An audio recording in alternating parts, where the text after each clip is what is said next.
नमस्कार, मी श्रीकांत वाटवे. मी आमच्या एका नव्या युरोप ट्रिपबद्दल बोलतोय. काल मी जो म्हणजे ह्याच्या आधी जो व्हिडिओ मी पब्लिश केला आहे तो नीस या गावाचा आहे, फ्रेंच रिव्हिएरामधला. तिथून आम्ही हाय स्पीड ट्रेन घेऊन आम्ही फ्रान्सच्या कॅपिटल सिटी म्हणजे पॅरिसला पोचलो. पॅरिसला पोचलो. पॅरिसला आम्ही साधारणपणे दुपारी 4:15 वाजता पोचलो. पोचल्यानंतर सगळ्यात पहिलं आम्ही काय काम केलं तर तिथं आम्ही जाऊन 3 दिवसाचं पॅरिसचं ट्रॅव्हल कार्ड घेतलं, कारण आम्ही 3 दिवस राहणार होतो. ह्या ट्रॅव्हल कार्डचा फायदा असा आहे की तुम्हाला तुमचा जो लोकल मधला प्रवास आहे म्हणजे ट्रॅम असेल, त्याच्यानंतर बस असेल, मेट्रो असेल, या सगळ्यांना तुम्ही फ्री ऑफ चार्ज जाऊ शकता एकदा हे कार्ड व्हॅलिडेट केलं की. मग आम्ही तिथं गेलो, पहिल्यांदा कार्ड घेतलं, स्टेशनवरच घेतलं, व्हॅलिडेट केलं. आणि व्हॅलिडेट करत असतानाच त्याला आम्ही विचारलं की बाबा आम्हाला आता इथून आमच्या हॉटेलला जायचंय, तर आम्ही कसं गेलेलं बरं. मग त्यानं आम्हाला बस नंबर सांगितले की या बसनं अमुक ठिकाणी उतरा, त्या उतरल्यानंतर तिथं दुसरी बस येईल, ती पकडा आणि पुढे जावा. आम्ही बस का घेतली तर मेट्रो जवळ होती, पण हे सगळं लगेज घेऊन तुम्ही मेट्रोमध्ये जायचं आणि बाहेर पडायचं हे हेवी पडलं असतं. बसला कसं होतं की उचलून आत ठेवलं आणि बस त्यांच्या लो फ्लोअर असतात, त्यामुळे तो प्रॉब्लेम येत नाही. मग आम्ही बस केली आणि आमच्या हॉटेलला आल्यानंतर पहिलं आम्ही काय काम केलं तर आमच्या हॉटेल मालकाकडनं मॅप घेतला, चेक इन केलं आणि त्याला विचारलं की आता संध्याकाळी आम्ही कोणत्या भागात जाऊन काय काय बघू शकतो. मग पहिलं त्याला आम्ही विचारलं की आम्ही जे उद्याची ट्रिप आमची आहे तिचा पिकअप पॉईंट कुठं आहे तो आम्हाला बघायचा आहे. मग त्यांना आम्हाला सांगितलं की असं असं असं तुम्ही म्हणजे रूट सांगितला. मग तो म्हणला की जाता जाता तुम्ही काही काही गोष्टी बघू शकता. मग त्यांना आम्हाला सांगितलं की तुम्ही जाता जाता पॅलेस गार्नियर बघू शकता, कॉन्कॉर्ड पॅलेस बघू शकता, नंतर वेंडोम बघू शकता. हे सगळं बघत बघत तुम्ही त्या पॉइंटला जाऊ शकता. मग आम्ही त्या पॉइंटला पोचलो. तिथं पोचल्यानंतर पहिल्यांदा आम्ही कन्फर्म केलं की उद्या आम्ही कुठे यायचं, तर त्यांनी सांगितलं की उद्या 10 वाजता तुम्ही इथे यायचंय म्हणून. मग त्याला म्हणलं की आम्हाला तो लुडो शो जो तुमचा प्रसिद्ध आहे त्याचं तिकीट आमच्याकडे नाही आहे, आम्हाला उद्याचं तिकीट मिळू शकेल का.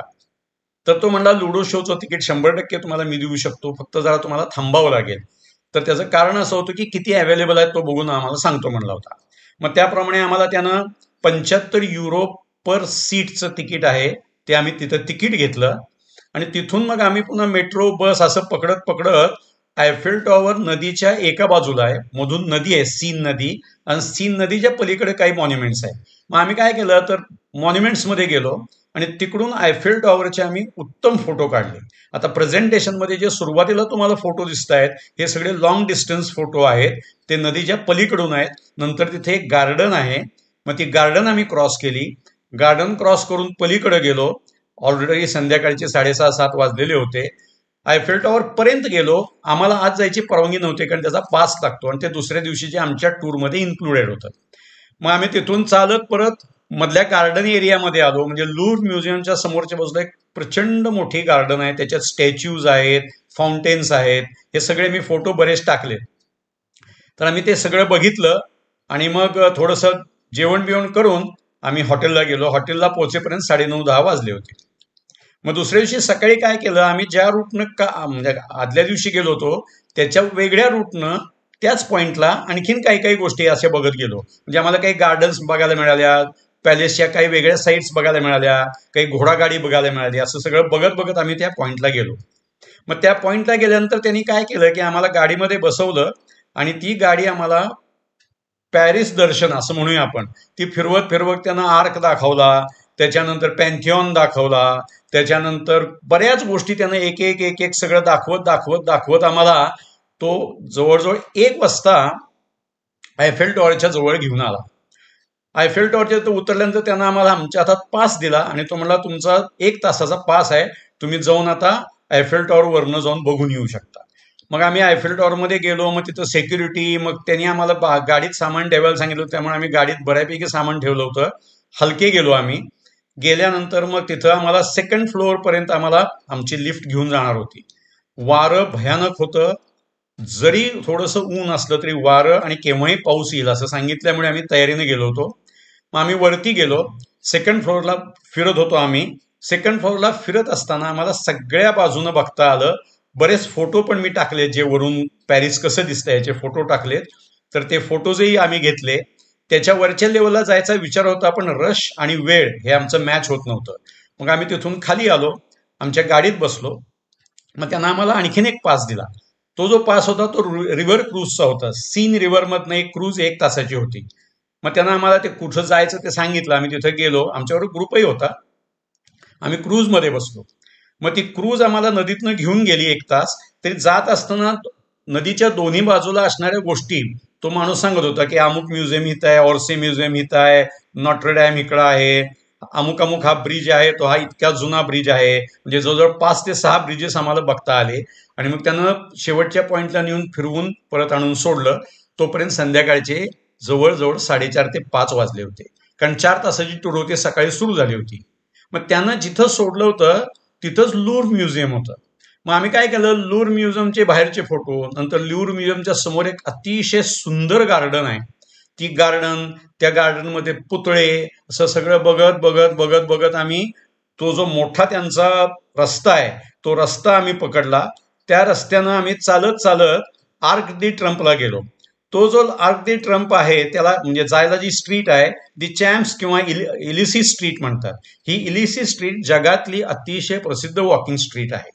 त्याच्या दोन्ही बाजूला फुल दुकानं आहेत, चालण्यासाठी 2 वेगळे सेक्शन्स आहेत, त्याच्यानंतर सायकल टू व्हीलरसाठी सेक्शन्स आहेत, आणि मध्ये मोठ्या गाड्यासाठी सेक्शन आहे. त्याचा प्रचंड मोठा एरिया आहे.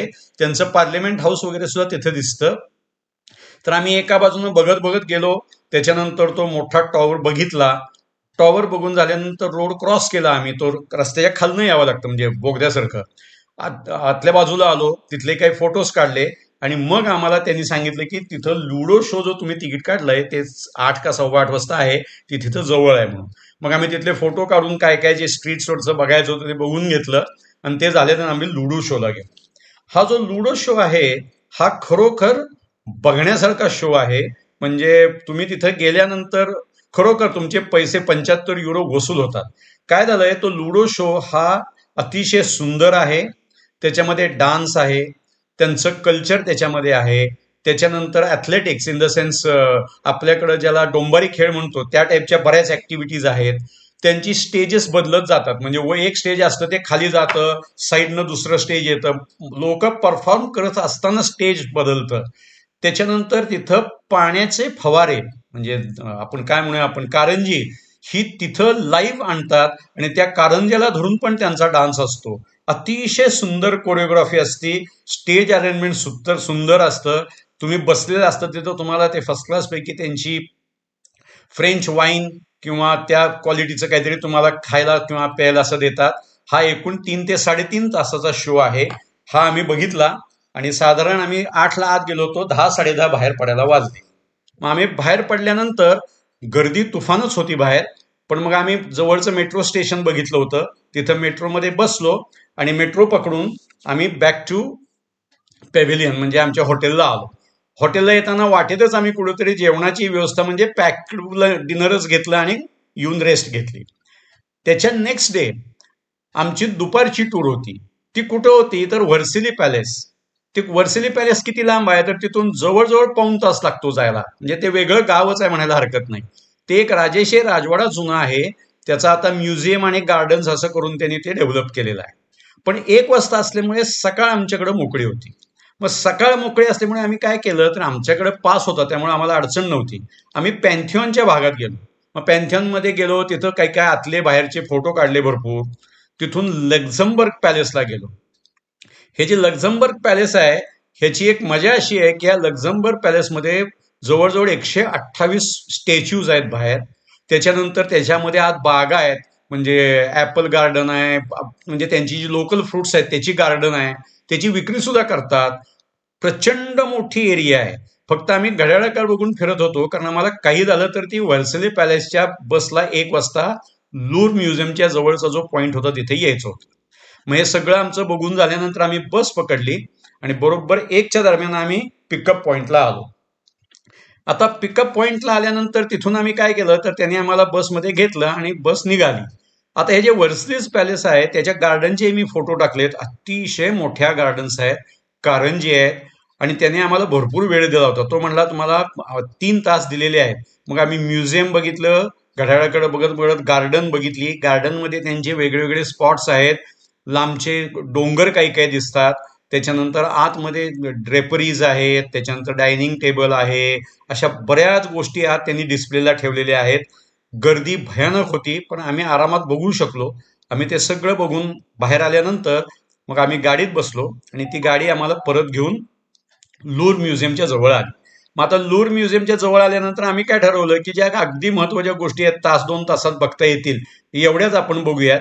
मग आम्ही तिथं 2 तासाचं जे तिकीट आहे ते आम्हाला मिळालं.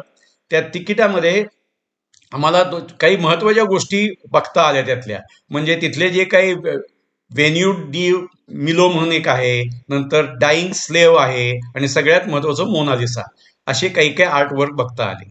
आता हे केवढं मोठं आहे तर 2 लाख स्क्वेअर मीटर पेक्षा मोठा आहे. 2 लाख स्क्वेअर मीटर एरिया.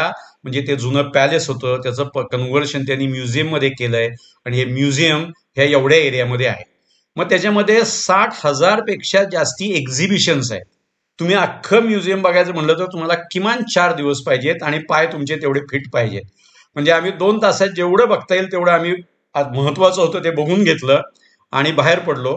बाहेर आल्यानंतर पुन्हा गार्डनमध्ये फोटोज घेतले. त्याच्यामध्ये त्याला टेरेस आहे, त्याच्यामध्ये त्याला रूम्स आहेत, त्याला डेकोरेशन्स भरपूर केलेली आहेत. आणि असं करत करत आम्ही बाहेर आलो. बाहेर आल्यानंतर परत फोटोग्राफी, आम्ही जेवण केलं. तोपर्यंत रात्रीचे जवळजवळ 9:30 वाजले होते. मग तिथून आम्ही हॉटेलवर आलो. हॉटेलवर आल्यानंतर त्याला आम्ही विचारलं की उद्या आम्हाला असं असं रेल्वे स्टेशनला जायचं. त्यांना आम्हाला हॉटेल मालकानं व्यवस्थित गायडन्स दिला. अर्थात हे जे सगळं बुकिंग गायडन्स हा सगळा केलेला आहे, आमचे मित्र रत्नदीप तोडकर यांनी, म्हणजे समर्थ हॉलिडेज कोल्हापूरचे मालक, त्यांनी तो केलेला आहे. अतिशय उत्तम मॅनेज करून दिलं होतं. आम्हाला कुठेही कसलीही अडचण आली नाही. मस्त मॅनेजमेंट झालेलं होतं. आणि हे सगळं आम्ही त्यानंच सांगितलं आम्हाला की तुम्ही पास घेतला तर तुम्हाला फ्रीली फिरता येईल. कारण काय आहे की जर का तुम्ही टॅक्सी केलीत तर तो म्हणला एकाच दिवसात तुमचं सगळ्या दिवसाचं बजेट कोलॅप्स होऊन जाईल. त्याप्रमाणे आम्ही ते करू शकलो. आणि तुम्ही आता जो व्हिडिओ बघताय याबद्दल तुमचे धन्यवाद. तुम्ही हा व्हिडिओला लाईक आणि सबस्क्राईब केलं तर बरं होईल. याचं कारण मी तुम्हाला आणखीनही व्हिडिओज देऊ शकेन. तर हे मला जे व्हिडिओज तुम्हाला द्यायचे ते देण्यासाठी तुम्ही मला लाईक करा, म्हणजे मला सपोर्ट करा, म्हणजे मला ते सोपं जाईल. धन्यवाद. थँक्यू.